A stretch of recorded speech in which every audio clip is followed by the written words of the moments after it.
Hey guys, how's it going? It's Riley here with Canadian Dividend Investing, and welcome to episode 38 of my Wealthsimple Trade Challenge, where we try to grow our portfolio to $25,000 in the first 2 years of investing. Now, right now, the stock market is still down. In the past week, we're down about $92. Past month, we're down about 1,000, so 7%. Past 3 months, we're down 1,700, so 11.8%. The past year, we're down $877, so 6.3%. And the past all-time, which is about a year and a couple months, we're down $400 or 3% all-time. So we're going to take this, again, as we've been doing before, we're going to take advantage of this dip in the market, and we are going to buy into a couple different companies. Dollar cost averaging, again, we submitted about $400 into the account. The rest is just included dividends that we've accrued over time. And we're going to be investing in a couple different companies today, starting with CNR, so Canadian National Railways. Again, the stock total is up about 4%, but it's a great time if we look at the long-term charts. If they load the 5-year charts, it's down a little bit, so we're going to pick up this dip and buy one share of this today, if we can, into the TFSA.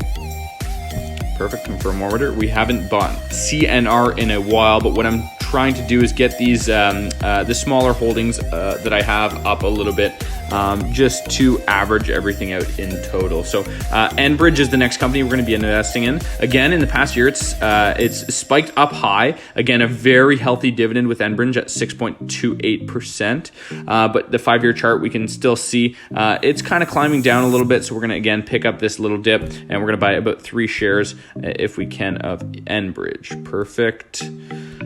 Again, a stock that I'll be holding long-term, Enbridge, CNR. And then what we're going to do today is finish off with buying 2 shares of one of the main ETFs that we hold, which is VDY.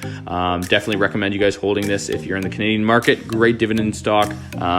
It is high interest paying, or it has a high dividend, so you're going to make lots of gains, not only on the growth of the stock, but also with the dividends that come into play. So that's $80, $82 that we submitted into VDY. So again, just to recap, we spent a total of about $400. We bought 1 share of CNR, 3 shares of Enbridge, and 2 shares of our main ETF, VDY. So thank you guys so much for watching. We'll do another update in about 2 weeks or so.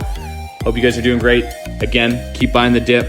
Wealthsimple Trade, as well as Shakepay. Referral links in the description if you guys haven't started. And hope to see you guys soon. All right, enjoy the rest of the day, and see you next time.